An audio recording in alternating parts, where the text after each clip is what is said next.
Mr. Gaetz. 1.2 million people are undetained, free, roaming about the country. They've gone before a judge. A judge has issued a final order of removal. How many ICE agents do you need to deport them? Congressman, I think what we need is legislation to fix a broken immigration system. Because you don't need legislation to overcome a final order of removal, right? Look, I get it. You want comprehensive immigration reform and a big amnesty thing. Very unlikely that's going to happen. So we have to operate under the laws that exist now.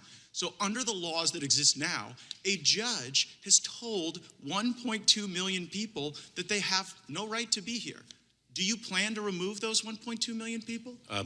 Congressman, with the resources we have, and I would appreciate the opportunity to answer your question fully. With the resources we have to allocate those resources. How much money do you need to deport all of them? How much money? How many agents? To deport the 1.2 million who a judge has said has no right to be here. Congressman, there are a number of questions that your question raises with respect to whether all of those individuals actually have been given due process. No, they have. Yes, these are the people who've had the due process, okay? And here's the point.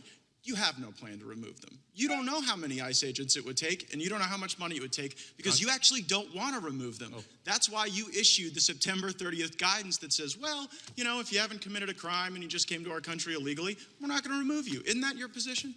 No, it isn't, Congressman. Not at all. Well, then what is your plan to remove the 1.2 million? Let me, if I may. Do you have one? Yes, we do. If I may, Congressman, as a former prosecutor, let me ask you a question. If one has a finite amount of resources and one has a finite number of hours, and one has a choice of removing 20 shoplifters or 3 fugitive armed bank robbers, how would you spend your time? Well, I know how you've spent yours. I know how you've spent yours by decreasing by 48% the number of criminals you arrest, by deporting 63% fewer convicted criminals. You have the lowest deportation rate in the history of the department, right? Your data that you cite is misleading. No, it's your data. This is actually what your own agency is reporting. So do you think that it just might be the case that one reason that we will encounter the highest number of illegal immigrations in our nation's history this month and next month, because everybody knows that even if they come here, even if they go through the removal procedures, even if a judge issues a final order, you still think there might be more due process, and you have no plan to remove them. And then when I ask you what the plan is, you say, oh, well, resources, I gotta make finite decisions. I go back to my first question. How many ICE agents to remove the 1.2 million? Congressman, I'd be pleased to provide you with a resourcing data subsequent to this hearing, if I may. And I think it's telling that I think it's telling that you got plans for pronouns and you got plans for misinformation. But when it comes to the plan to remove the people that have had due process, you don't have one at all. Now, 800,000 people have encountered your CBP agents, and those folks have been released into the country. Like, some of those people are going to commit crimes, aren't they? Congressman, may I have a moment to answer your questions? Will some of the 800,000 commit crimes, yes or no?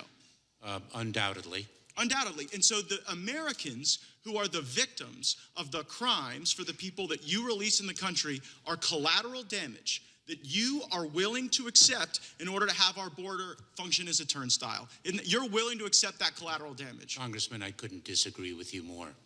Let me give you, if I can, some data that will actually more than the data. How about this? Well, how did it feel to you when you went to the border and the Border Patrol agents turned their back on you?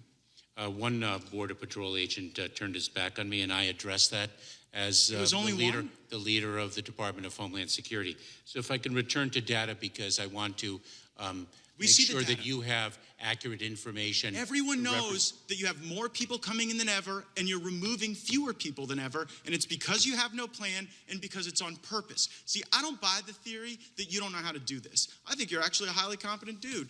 But the reality is your plan is to bring these people in and to send the message to the smugglers and the criminals that they will never have to leave. That's why your workforce turns their back on you. And you have tools that you could use to deport these people. You have facial recognition. You have flights going all over the country, dropping people off. And I think we ought to use the best tools in the country to find these folks, round them up like they were at the Capitol on January 6th, and deport every last one of them. I yield back.